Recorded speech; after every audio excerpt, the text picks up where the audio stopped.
Welcome to the Italian Wine Podcast. I'm Rebecca Lawrence and this is Voices. In this set of interviews, I will be focusing on issues of inclusion, diversity and allyship through intimate conversations with wine industry professionals from all over the globe. If you enjoy listening, please consider donating through ItalianWinePodcast.com. Any amount helps us cover equipment, production and publication costs, and remember to subscribe and rate our show wherever you tune in.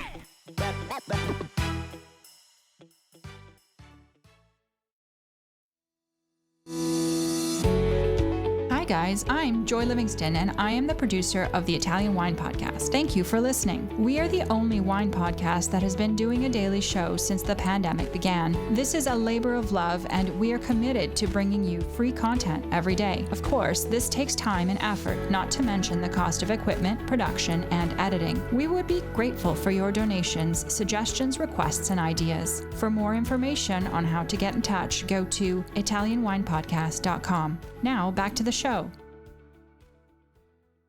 Welcome to the Italian Wine Podcast. This is the Voices series with me, Rebecca Lawrence. This week, I am thrilled to be talking to someone who is a huge inspiration for me, educator, and perhaps the only person I've actually met with more letters after her name than me, Tanya Morning Star Darling. Welcome to the podcast, Tanya. First of all, thank you so much for your kind introduction, Dr. Lawrence. I wish I was a doctor. Maybe someday. There's always time, right? We can always start new projects. So today I'm a full-time educator and a novice wine writer. I don't think you're so novice. I don't think you need that. I think you're just wine writer. Wine writer, Tanya Morning Star Darling, educator and wine writer. There you go, much better. So I have to start by asking you first a little bit about what you're currently working on so that you can introduce yourself to our listeners with what you're doing. Yeah, so right now, actually, I'm desperately trying to carve out a little rest in August for me and my family. It's been a while, what a year. But in the meantime, while I'm kind of resting, I'm working on some writing for Guildsom about women in wine history and another piece that relates to Italian wine, which will have to be a surprise. Yes, you're going to wait on that one. But I'm deep into research right now for a few ongoing teaching projects, and I'm excited to get back to the classroom for more Italian and French wine education this fall. But I think that I'm probably most excited to be in development for new online courses in collaboration with Napa Valley Wine Academy. I'm working on the next installment of my wine history series, and this time it's going to be American wine history, so a little closer to home. And I'm preparing to go into production for that course in the fall when the kids get back to school. So really kind of chomping at the bit to do that, but my sanity needed me not to engage before September.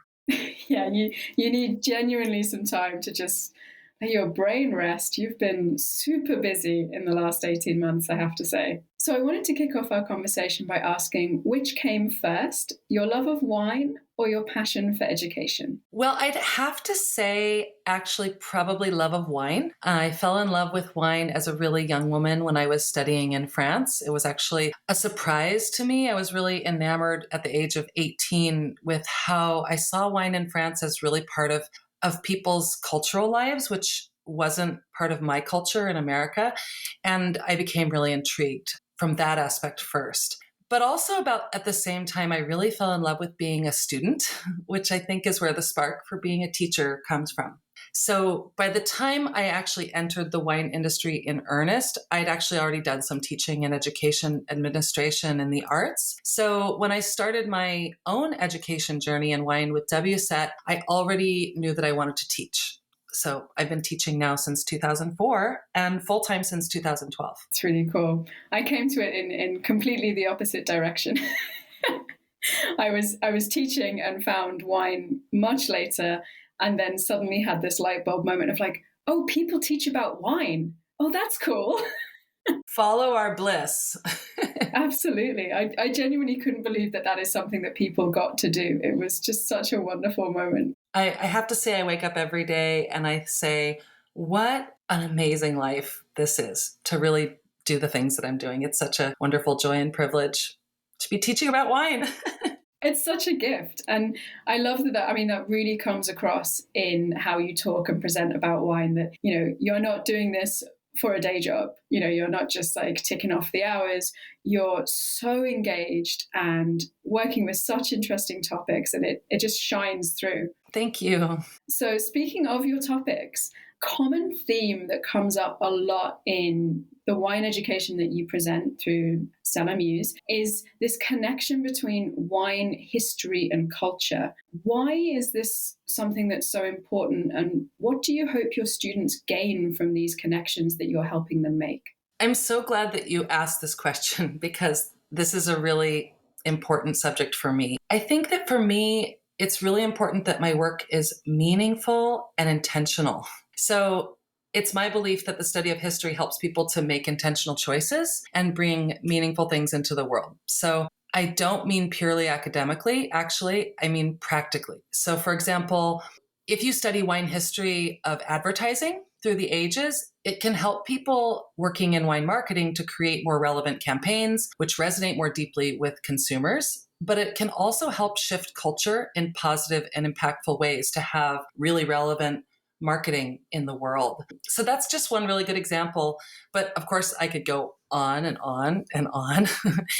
But basically, when we look back at the past, we learn how to think about converging sets of circumstances and how they shaped history. So it can help us to see better in the moment, this moment that we're in, and make better decisions about what we put into the world. And I think that being more tuned in and capable of actually asking good questions can lead to increased profitability in our industry, but also on a larger scale, I think, and more importantly, it helps us to recognize that we are in charge of history as it's being written and that we aren't victims. So we have some power and our actions have meaning. So you really asked the right question of me. I feel really strongly about this. And I think that if everybody studied history, we would have a much better world. I also think this is something that is like a gaping hole in traditional wine education. If I think back to my WSET journey, yeah, it's great to learn the grapes, the denominations, the soils, the terroir, but actually that doesn't give you the complete picture of a wine. It doesn't really tell you where the wine came from, how the wine came about. There's this huge gap that completely ignores the historical and cultural impacts on wine and wine production, like you say, with things like wine marketing. And it's so nice to see people like yourself making sure that that education is available for people. Because I just think it's a huge gap. And I can't believe that it's still a huge gap in that traditional education tracks. Well, I'm trying to be upfront about filling that void, believe me. But I think that actually learning about wine history helps to dispel this kind of crazy notion that tradition in the old world, a notion that Americans often, I think, feel about wine, is that tradition is this fixed thing, this immovable thing, and that wine in Italy or wine in France has just always been the way it is. And everybody over there in the old world is so bound to it. And when you really start to engage with Italian wine, it's just not true. There's maverick everywhere. Tradition is malleable. Tradition is something that's evolving. And I think that's an important thing for all people to recognize, but Americans in particular, when we're looking towards old world wines. I've been thinking about this lately. Yeah, I think that's a particularly important point for things like Italian wine, that people have this preconceived notion about them and about where they come from. And yet it's been continually evolving actually for a very long time. And when you do something like the VIA course, I think they try and get it across that there have been lots of innovations actually very, relatively early in the history of wine in Italy. And because of those innovations that completely broke with tradition, suddenly you have a new approach to winemaking. And suddenly you have new wines coming and new grapes coming. And this is constantly happening. And when you talk about the history of Italian wine and you look at things like the impact of the loss of the mezzadria, like you say, this constantly evolving story that's still happening now, you need to understand the stuff that came before to put it into context, to see where it's come from, but also to see where it's going, and the possibilities are potentially endless. So it's so true. And really, when you think about the contemporary Italian wine culture just beginning in the late 60s, early 70s with the restructuring of ownership of land and Mesandria being abolished. That's kind of, I think, surprising for a lot of wine lovers to think about. This news story didn't start that long ago. I was alive. Yeah, it's recent history.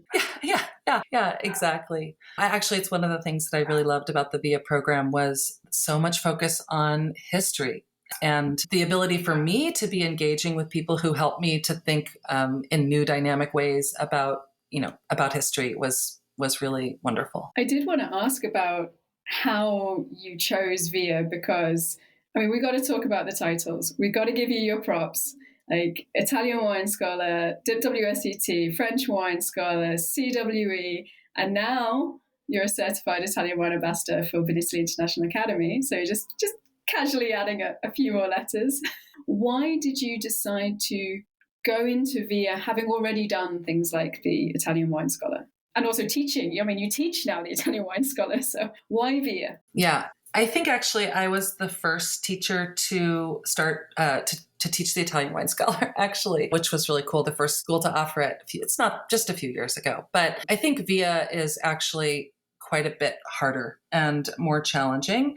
It takes it from, I think, from one level to the next. I guess I'll just put it that way. But I'd actually like to step back a second. And speaking about certifications, I want to say for the benefit of aspiring wine people out there, especially for women and for people whom family values is really important. I want to just share a little bit my story because I actually started my wine education journey in my 20s with WSET. But in my 40s, seeking new certifications became a tool that I used as a way of re-entering the wine world after being knocked off track a little bit in my 30s by unforeseen life events, caring for my aging grandparents, and having children.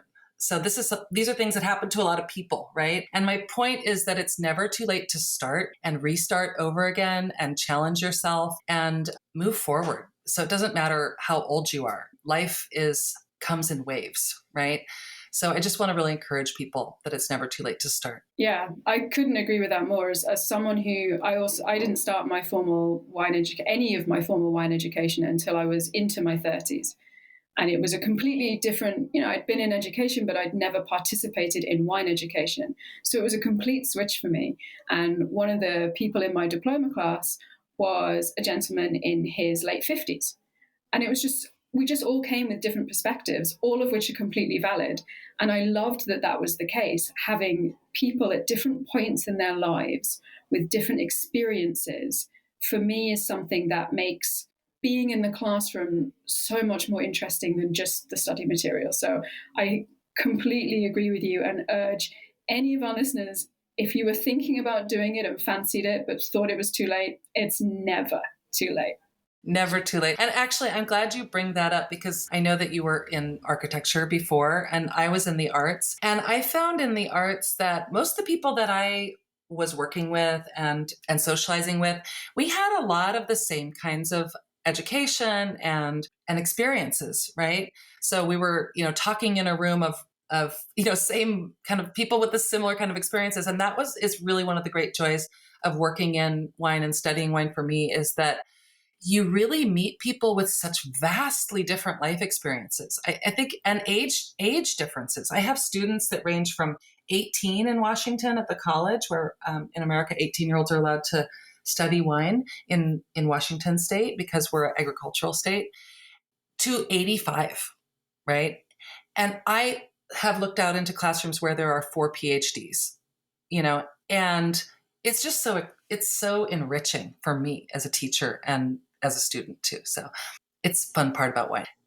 So you did ask me about VIA and how I came to VIA. And actually I fell into it a little bit. I had heard about it, but when COVID happened and my entire schedule got wiped clean because I was scheduled out for a couple of years with no breaks. And so COVID, took me on a whim, and I think it was really to VIA. And I think it was actually quite serendipitous because a good time in my career, I have definitely been working with Italian wines for a while, but a good part of my life has been spent focusing on French wine, and which is very fulfilling to me. But my aunt moved to Italy about a decade ago, maybe a little more now. And she opened an inn in Umbria. She's American, so she's an expatriate, and I'm sure she's never coming back. And so I've been visiting quite a bit over that time, and I really fell in love with Italy. My soul and my heart sings when I'm there. I feel relaxed. I feel accepted. I feel like I can really be myself. And so today, obviously, I find myself following that feeling and working on more projects in Italy. For example, with my ambassadorship, my educational ambassadorship with the Orvieto Consortio and Orvieto Wines, which is a position that I created. So I just proposed it, kind of modeled after my work with Bourgogne Wines and with the BIVB. And I thought I can give this small, kind of misunderstood wine region some of this really savvy marketing and through education without spending as much as Bourgogne spends. And so, yeah, I was really inspired. And Orvieto is close to where my aunt lives. So I thought, well, I'm in love with Orvieto wines. They're so misunderstood. People don't grasp how amazing these wines are for a lot of reasons. And I just became inspired to help them to get their message to the world. And I'm also working on some other projects. I'm interviewing Alessandro Mazzinghetti and have a writing project about his work as well. But as I mentioned, this program that I was doing via to my Italian partners, it was really clear to me that it had a lot of meaning in Italy. And so my brain started to say, this is maybe more interesting than I realized. And it became really clear that becoming a Vinitaly Italian wine ambassador would be very complementary to my work, my goals to work more in Italy. Yeah, it does definitely open doors and is very well respected because of the rigor of the program. You know, when you turn up with that pin, people know you genuinely know your stuff. You know, you don't just know the top, 20 DOCGs. Like, you're going to know the soil profile of the tiny DOC in Umbria that no one's heard of. Hey guys, this is a brief intermission to give a shout out to our new sponsor, Ferro Wine, the largest wine store in Italy since 1920. We are delighted to have them on board and thank them for their generous support and our new t-shirts. Find out more on ItalianWinePodcast.com. Now back to the show. And it's not a whim that you're just a good test taker that you passed. There's no getting around that, actually. So, there are a lot of certifications that are meaningful in the marketplace, but that people do pass without actually having a whole lot of expertise. But I don't think that's possible. No. I mean, you've done the program. I've done the program twice. It's truly not. Yeah, it's challenging. So you mentioned the obvious that, COVID basically cleaned the slate of your schedule. But you were very quick to adapt your classroom offering. And you're one of the people that was very visible in making your classroom experience available as an online offering. So I wondered if you could talk a little bit about the challenges that wine education faced switching to this, some of the things that maybe you encountered and how you overcame them when you made this kind of quite dramatic, I think, shift. Certainly, I found it very difficult making that shift from in-person to online. Well, I have to admit that in some ways I was actually ready for this to happen. I mean, not that I knew that it was going to happen. But a few years back, I created an online Wines of the World course as part of a grant in partnership with multiple higher learning institutions in Washington State. And as part of that grant, they actually sent me to school to learn about online learning and pedagogy. So I had already created some online learning modules and been engaged with that. And I will say that for me, the methodology of teaching is really important. And so because online learning is so vastly different from classroom learning, when this happened, I kind of jumped right into that challenge and seeking to understand what makes online learning work for people. So I really didn't just take my work and move it online at all, but also to be totally honest, because I think it's useful for people to hear that my path isn't, roses always, that every path is difficult, even if I am looking good online. I didn't have an option for failure. I'm a financially independent woman who supports my family with my blood, sweat, tears, and dreams. And so there really was a sense of urgency to my success, actually. And also I have 2 boys who I know are watching me navigate all this. And we've been asking them to be adaptable and graceful. And so it was really important for me to be a role model of adaptability, actually. So I was driven by many things to move quickly, money, my kids, and also my, deep interest in how people learn. And so in regards to learning structure, I'd say that it's been a process. Probably the biggest challenge has been improving my production capabilities because, I'm a wine scholar and I was an actor, so that's good, but I wasn't a video producer. Or a graphic designer. So I've had to take on some collaborations, which actually was really beautiful to recognize that I couldn't do everything. So I took on a social media manager partner, actually, usually working with students who I know pretty well and who know me. And it's a great way to have kind of a shared fate, through our education process. But most importantly, to me, actually, besides the challenge of production, was to adapt my materials to account for the short attention span of students online.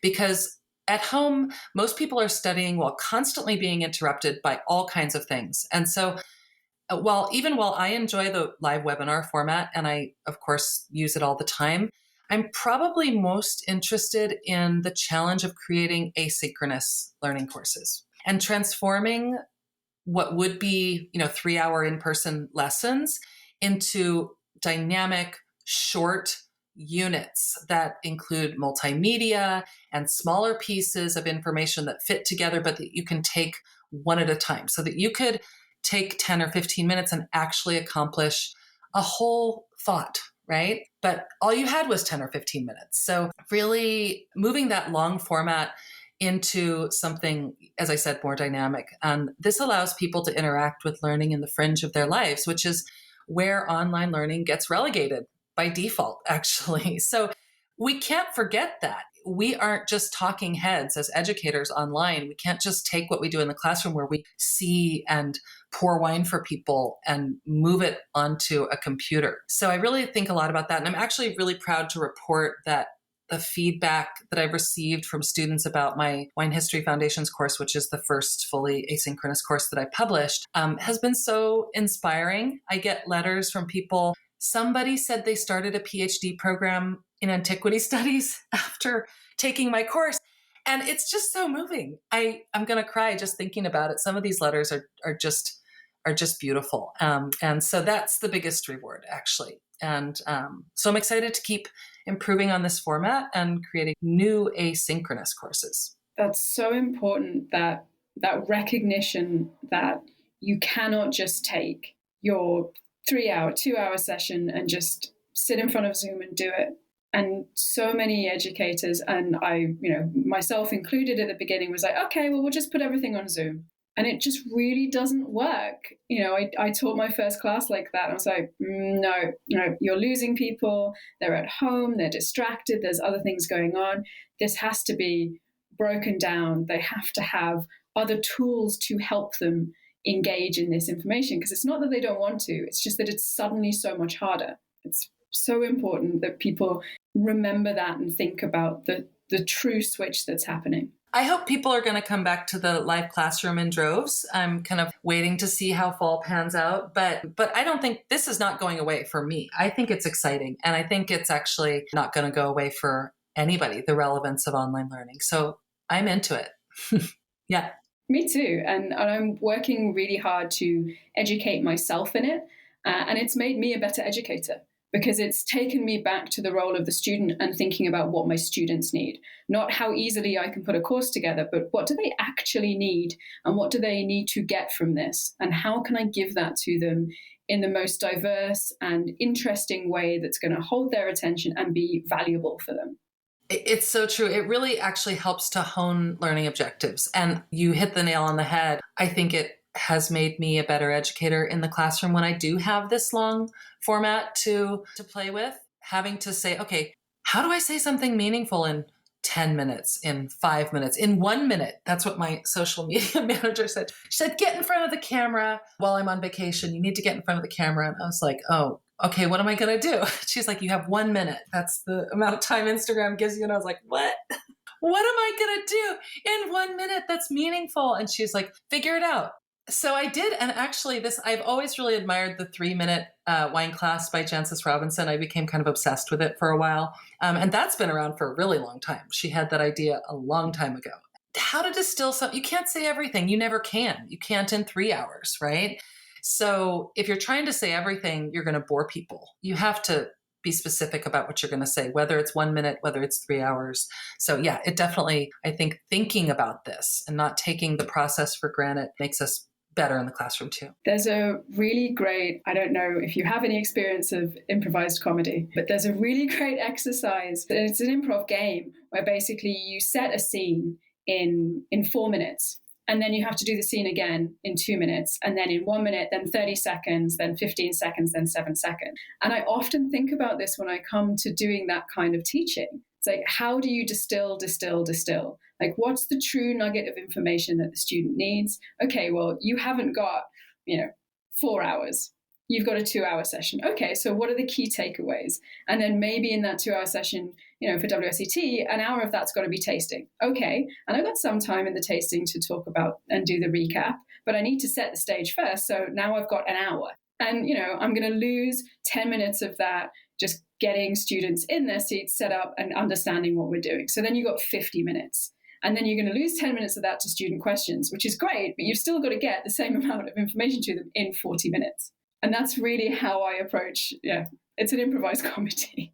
I love that. Yeah, I haven't done that exactly, but I've done similar things. So, I'm laughing inside, but it's totally like that. Yeah. Yeah. I really think that actually my work as a performer is well integrated into my work as a wine teacher, actually. Yeah. My husband says that about me. I have no performance training and I think I'd be terrible, but he says it's really interesting. He came to a tasting probably maybe 2 years after I'd started doing tastings and events. He waited a while and he said it was so fascinating being in the audience, like participating in the class. He's like, you're just a completely different person. And I was like, well, it's an act. Like, it's a performance. When I'm teaching, it's a performance. I have to be this particular person who can get stuff done. And then, I go away and hide at home because I'm a complete introvert. He was like, it was just so weird. And then, go home, you just turn off the switch and you're done. And it's not quite like that, but it is a performance in many ways. And, you are performing the world of wine to your students. So before I get us too off track with performances and comedy, I'm sorry. Speaking of adapting education, there has been a lot of discussion going on, obviously, in the past 18 months about wine education, inclusion, and you've been involved in a lot of this, particularly with Lift Collective. You were one of their keynote speakers for their 2021 virtual conference. So I wondered if you had any thoughts about things you'd like to change in wine education. I mean, there's obviously things you're already actively changing, and things that you've seen that you're particularly pleased to see having adapted or changed. Well, actually, I think as a woman of both European and Native American heritage, I have a particular point of view about wine and personal success in the world. And I recognize at a certain point that could be useful to others, but I also recognize that I have a huge amount of privilege, which I feel is my responsibility to leverage to make our industry and our world a better place. Whether, at a certain point, I recognize that was almost not a choice, but something I needed to do. I was taught by my grandparents and my parents and my auntie that essentially, if I was standing, that it was my responsibility to give other people a hand up. And as I mentioned, I kind of realized that it was my turn to do that. And so I try to listen respectfully to people's stories and find ways to influence our culture in positive ways through mentorship. Teaching history without a pretty filter is an important thing that I'm doing. And I've also started an equity and diversity scholarship, actually started that scholarship kind of before we saw all the scholarships coming onto line. I started it by just funding one myself because I couldn't wait for a partner. And now I've funded 6 full scholarships since in the last year and a half. Not personally, but I found partners to fund those scholarships. I really believe in my heart that education is powerful. And so I try to be a brave teacher. And I haven't been chased out with pitchforks yet. So I guess I'm doing okay. But more recently, I have joined the board of the Alliance of Women in Washington Wine. And Washington wines are definitely not my focus, but Washington industry is my life, as a teacher here. And so I'm embarking on a series of what can I do to actually help people, women particularly in this case, get ahead. We have a world that says that there are no longer any barriers to everybody's success, from a legal standpoint. But the reality is that when you're there, we experience that there are systemic barriers that it's easy for certain people to ignore. But if you're on the other side of it, you can't ignore it. So I'm going to be teaching some workshops this year on subjects like how to present your resume after staying home with your kids, right? How to talk about pregnancy in the workplace. Like when you get pregnant, what do you do? How to talk about money. This is a really, really big thing, especially for women, because I think we've been taught not to talk about money. And the reality is, it reminds me of this Eddie Murphy skit on Saturday Night Live where he goes places and dressed like a white person, and he gets on the bus and the shades pull down and the champagne comes out, when there's no more Black people on the bus. I feel as a woman that that's actually, if you can get in that room where there's no women and see how men act about negotiating salaries and jobs. And I want to take a cue from that playbook. So I've been talking to men and trying to figure out how they talk about money. And I want to share that with women too. So I think talking about money is important. But that's just an example of some of the things that I'm branching out into this year is workshops that are practical and help people with tools to be more successful and make more money in our industry, no matter who you are. I think those practical tools are so vital because you aren't just necessarily taught them. You're just expected to know them. Or, like you say, with things like money, not expected to want to talk about it. And I remember an experience of mine where I, was going in to pitch for something and, pitched what my worth was. And they're like, oh, that's a bit arrogant. And I was like, you would never say that if a man walked in, and he would probably ask for more money than I am anyway. That kind of approach just infuriates me that, people should be able to present their value no matter who they are. It doesn't matter if you're male or female or whatever, it's being able to have those practical skills is going to be so important, I think, for the next set of changes that are happening in the industry. Because like you say, everyone says there's no barriers, it's all open, but it's not. And these invisible barriers are put there. And we need to teach people to recognize them and just step over them. Like, just take a step over. You can do it. Yeah, the barriers are within ourselves because we've been living in a society that embeds those barriers for certain people for millennia, right? In different ways. So, we've internalized these barriers that we shouldn't be talking about money, or that we should be worried about being too bossy, or that there's not enough seats at the table, so we need to push another woman out of the way, or, all of those things are myths. It's not true. We can create more prosperity and more seats at the table if we want to. Absolutely. So the obvious question, you have achieved so much through a lot of hard work, most recently via. So what's next? Are you going to come back and try for expert? Are you setting your sights on MW? Are you going to just focus on your new classes? What's next for you in terms of your wine education? Well, as I mentioned in my 20s, I thought that I'd be an MW by the time I was 40, but life didn't have that in store for me. But over the last few years, I've done a lot of kind of systematic thinking about that program and whether I should engage in it, and even engaged with a peer mentor about the subject. And it's funny when you think about these things and you think, I want them or I need them, and then you think, why? And when you earnestly investigate things without prejudice of the outcomes, sometimes we're surprised. And so my surprising thing was actually that isn't what I want right now anyway, because I'm enjoying specialization so much. And it's hard for me to imagine going back into a program that would require me to study the whole world of wine, actually. And so I have thought about Via Expert. I was surprised at how hard the course was. And since now it's clear to me what would be required, which is a considerable amount of focus to achieve that. I'm not sure 2021 will permit it because we're just getting back to life and I've got to get to work or continue working. And I don't want to attempt it unless I can give it the time that it would require. So that's the great thing about sitting an exam once is then you understand what it is. So that being said, that doesn't mean you won't see me in the expert exam sometime soon. I tend to have trouble stepping down from a challenge, but I think probably not 2021. But relax, definitely not. I'm going to work like a dervish and mostly I think creating these programs that I've been talking about, writing and teaching and expanding on mentorship. So, and really most importantly, focusing on being open to the wonderful places that following my joy in my work are going to take me, because actually being open is what brings the right things at the right time, I think. Well, I'm incredibly excited to see what's next from you. As I said, you are a huge role model to me.